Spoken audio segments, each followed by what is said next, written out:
간밤에 새로 들어온 소식 그리고 사람들의 관심을 끈 뉴스를 전해드리는 뉴스 열어보기 시간입니다. 먼저 머니투데이입니다. 미국의 제약회사 화이자와 독일의 바이오 기업 바이오엔테크가 함께 개발한 코로나19 백신 후보 두 가지가 미국 식품의약국 FDA의 급행심사 대상으로 지정됐습니다.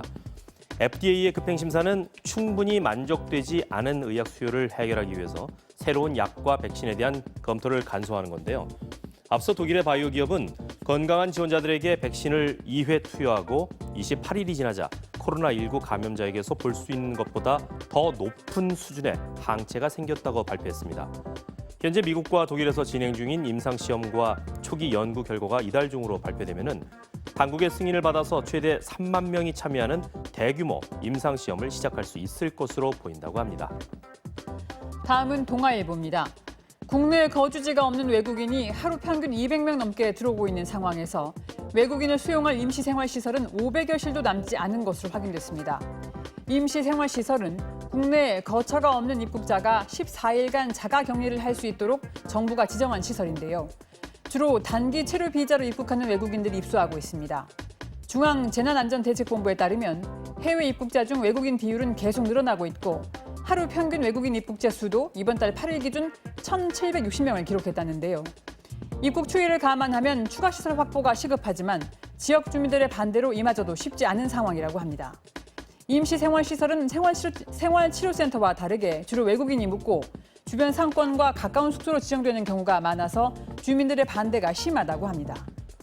이어서 국민일보입니다. 고위공직자들이 특별 공급받은 세종시 집을 잇따라 처분하면서 논란이 일고 있습니다.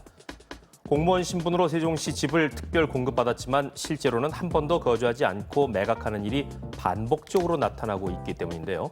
손명수 국토부 2차관은 지난해까지 서울시 송파구와 세종시 반곡동 아파트 분양권을 보유한 2주택자였지만 차관 검증 과정에서 다주택자 논란을 피하기 위해서 올해 2월에 준공된 세종시 아파트를 매도했고 1주택자가 됐습니다. 문제는 고위 공직자들의 행보와는 다르게 정부가 일반 국민을 대상으로 특별 공급의 의무 거주 기간을 부여하겠다고 강조한다는 건데요. 특별 공급 의무 거주 기간이 도입되더라도 고위 공직자에게까지 소급 적용을 할 수 없지만 고위 공직자들이 의무 거주 없이 집을 파는 행위를 공개적으로 하기는 어려워질 거라는 전망이 나옵니다. 중앙일보 살펴봅니다. 한 달 사이에 두 번의 강력한 아파트 규제안이 나오면서 규제를 피한 오피스텔과 빌라 시장에 풍선 효과가 나타나고 있습니다.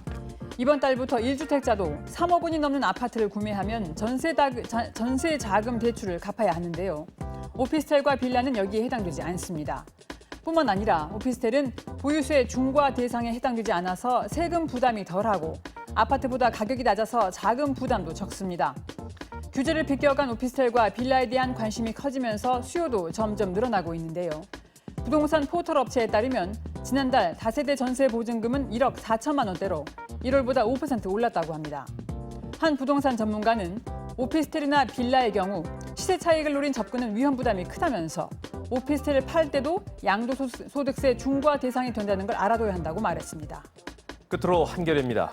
탁현민 청와대 의전 비서관의 최측근이 설립한 신생공연기획사가 문재인 대통령 취임 이후 정부 행사 용역 22건을 수주하면서 30억 원가량의 매출을 올린 것으로 확인됐습니다.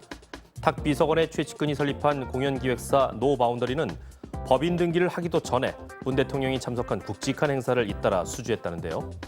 법인 등기가 정부 행사 수주의 필요 요건은 아니지만 기업의 투명성을 확인할 수 있는 최소한의 수단인 만큼 노바운더리 이전에 그런 사례는 극히 드물었다고 합니다. 정부 행사를 대행하는 공연기획업계에서는 개인 사업자 명의로 대통령 참석 행사를 5건이나 수주한 건 이해할 수 없는 일이라고 입을 모았다는데요.